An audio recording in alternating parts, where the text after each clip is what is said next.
Hello, third graders. For your reading assessment or test today, the title is Going to the Super Bowl. And down here it gives you who it's written by, the table of contents. And then we have the overall title at the top here, and then down here we have a subheading, an amazing touchdown. Paragraph 1. The Arizona Cardinals are down 10-7 with only 18 seconds left in the first half, but they have the ball on the Pittsburgh Steelers' 1-yard line. All-star quarterback Kurt Warner takes the snap. He fades back and throws to his receiver in the end zone. It appears to be an easy touchdown. Wait. All done with my work. Pittsburgh linebacker James Harrison snatches the ball out of the air. He sprints down the sidelines. He sidesteps some tacklers and breaks away from others. He crosses the 50-yard line. He's at the 40, 30, 20, 10. Touchdown! Okay, we have a picture here. And we have a caption. Pittsburgh Steeler James Harrison intercepts a pass in the end zone to begin his record-setting 100-yard touchdown run. There's a picture of it. Paragraph 2. What an unbelievable play. A 100-yard interception return for a touchdown. The 75,000 fans in the stadium in Tampa, Florida go crazy. What's more, 100 million Americans, 1/3 of the country, have just witnessed football history. Paragraph 3. Maybe you were one of those viewers on Sunday, February 1st, 2009, watching the Super Bowl 43. If so, you saw the longest ever touchdown in a Super Bowl. You also saw one of the best ever Super Bowls. The underdog Arizona team was down 17-7. They came back and went ahead 23-20 late in the fourth quarter. Then, bam! Pittsburgh scored with only 35 seconds left on the clock. The Steelers won 27-23, setting the Super Bowl record for most wins by a team, 6. And we have another photograph here with a caption. The Tampa Stadium was packed with fans for the Super Bowl. Paragraph 4. Superstars, super plays, super teams, all in front of a supersized audience. These are what the Super Bowl are all about. Super fun. Paragraph 5. Subheading super fun. The Super Bowl is the biggest football game of the year, but it is more than a sporting event. Super Bowl Sunday is an unofficial national holiday. Friends and families get together to watch the game, root for their team, and have a good time. People throw all-day parties. In the host city where the game is played, the festivities may go on for a week. Fans often dress up in their team's jerseys. Some even paint their faces with the team's colors. And many people drive to the stadium on Super Bowl Sunday to attend tailgate parties, large outdoor barbecues held in the parking lots. The Super Bowl gives people across the country a good reason to celebrate. Football, after all, is an American game. It's also a way for the people who live in each team's home city and state to show their civic pride. If we go up here, we have a little text box that says, word-wise, a football field is nicknamed a gridiron because the lines on the field make it look like a grate used for broiling food. Okay, right here it says click here for more information on Super Bowl 2020. So if I was to click this right here, it is a hyperlink, which is going to take me to a website that tells me more about that. Subheading Super Show. The Super Bowl is also an international spectacle. In addition to 100 million American viewers, the Super Bowl is seen by millions more in almost every country around the world. Not all viewers are football fans. Many people tune in for live halftime show. The celebrity performer at Super Bowl 43 was rock and roll legend Bruce Springsteen. Other famous halftime performers have included U2, the Rolling Stones, and Prince. Conclusion. So this tells you we're at the end. This is the subheading that tells you we're at the end. Paragraph 8. The biggest football game of the year brings high expectations. Yet, what makes the Super Bowl fun is that you never know what will happen. For instance, Super Bowl 24 was a blowout. The San Francisco 49ers trounced the Denver Broncos 55-10. The next year's Super Bowl was one of the closest games ever. The New York Giants squeaked by the Buffalo Bills 20-19. Maybe this year the lead will seesaw during the course of the game and be decided in the final seconds. Or maybe this year will be the year for the first ever Super Bowl shutdown, or another surprise that no one can predict. When this year's Super Bowl rolls around, just be in front of the TV with your family and friends and favorite foods. Get ready to celebrate Super Sunday in style.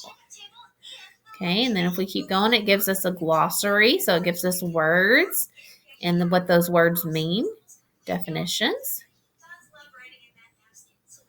Question 1. Which of these would be the best title for this passage? Okay, so you have to think about what the passage is mostly about. Let's play soccer, the big game on the gridiron, shooting hoops with champs, or the history of ice hockey. There's only one of those that has to do with football, and that's going to be your right answer. Question 2. What is the purpose of the text feature, table of contents, on page 1? Okay, so if I go back and look on page 1 at the table of contents, right here, tells me table of contents. It tells me all the subheadings here, and it tells me what page I can find them on. I'm going to go back to my question down here, see if I can answer it now that I've looked at the table of contents. It contains chapter titles or headings and lets the reader know what page they are on. It allows the reader to know what is in the book. It allows the reader to be able to find information quickly, or all of the above. Okay, so what can the table of contents do? Can it do just one of these things, or can it do all of these things? Question 3. There is a heading on page 1 that reads, "An amazing touchdown." This is an example of which text feature? Okay, so if I go up here and find an amazing touchdown, right here. Okay, there's my title. An amazing touchdown is going to be what we're going to read about here. So it's not the heading, but it's what goes under the heading. Remember, like a submarine goes under the water, submarine. What goes under the heading?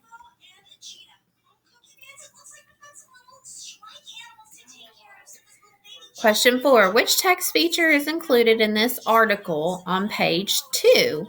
Once you have to go back and look. Is it an illustration with a caption? Is it a table of contents? Is it a pie chart or a timeline? Give you a chance to go back and look at that. Question 5. Which text feature is used on the word underdog on page 2? So if you look at this word here, okay, it wants to know, is it in the glossary? Okay. And I know the glossary is not on page 2. Is it part of the subheadings in the table of contents? Is it bold and italics? So is it darker than the other words and italics is slanted? Or is it a sidebar? So you're going to look at the word underdog and tell me what that word looks like. Question 6. The word wise box on page 2 is an example of which text feature? So it's talking about this little box right here. Okay, what kind of text feature is that box? Let's look at our options here. Is it a caption? Is it a table of contents? Is it a subheading, or is it a sidebar? Hint, hint, it is on the side. Question 7. The heading at the top of paragraph 5 tells the reader, well, let's go back and find paragraph 5. So here's the tiny paragraph numbers here. There's 6, there's 5 right here, number 5. And the subheading here is super fun. Okay, so I found that subheading. And the question here is, the heading at the top of paragraph 5 tells the reader who won the game, the rules of the game, what year the game was played, or why the games are super fun to watch. There's your keyword right there. Super fun. Question 8, sorry. Which text feature will help you find the definition of the word festivities used in paragraph 5? Okay, so it wants to know where can you find what the word festivities means. Which text feature is going to give you a definition or a meaning of words? The glossary, a table of contents, italics, or sidebar? Question 9. What text feature is not found in the article? Glossary, timeline, italics, or sidebar? So which one did the article not have? Question 10. This blue Super Bowl 2020 on page 3 contains which text feature? And I said that as I was reading it. Okay.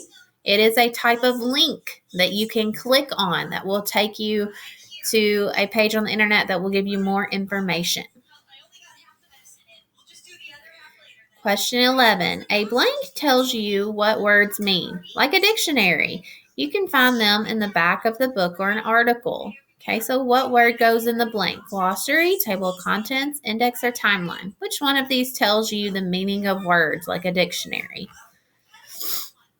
Question 12. Which of the following is a fact from this article?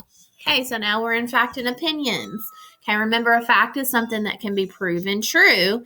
Opinion is something that someone thinks or feels. So which one is a fact? Football is the best sport. There were 75,000 fans in the stadium in Tampa, Florida for the Super Bowl in 2009. Soccer is the most boring sport, where everyone likes the Pittsburgh Steelers team. So which one of those is a fact? Question 13. Reread paragraph 8. What is one fact from the paragraph? So you have to go back and find paragraph 8 and reread it. And you can pause the video so you can go back and reread it. A, Dallas Cowboys are the best NFL football team. B, all Americans everywhere always watch the Super Bowl. C, the Denver Broncos have never won a football game. Or D, the San Francisco 49ers trounced the Denver Broncos 55-10. So which one is a fact from paragraph 8? Okay, I'm not sure if it will let you answer question 14. If it won't let you answer it, that's okay. If it will, let's take a look at it. After reading about going to the Super Bowl, list 2 facts and 2 opinions. Provide evidence from the text to support your answer. Okay, so tell me 2 facts about going to the Super Bowl that you learned in the reading, and then give me 2 of your own opinions. Do you like football? Do you not like football? Do you think the Super Bowl is cool? Give me 2 of your opinions, okay? All right. It can be your opinion or it can be opinions from the article. To prove those, if you're wrapping it, restate, answer, and prove. If you're proving it, tell me what paragraph you got your fact and your opinions from. I read this in paragraph 8, or I've read this in paragraph 4. Okay? All right, 3rd graders, good luck. You can get on Google Meet if you have any questions for me. Bye.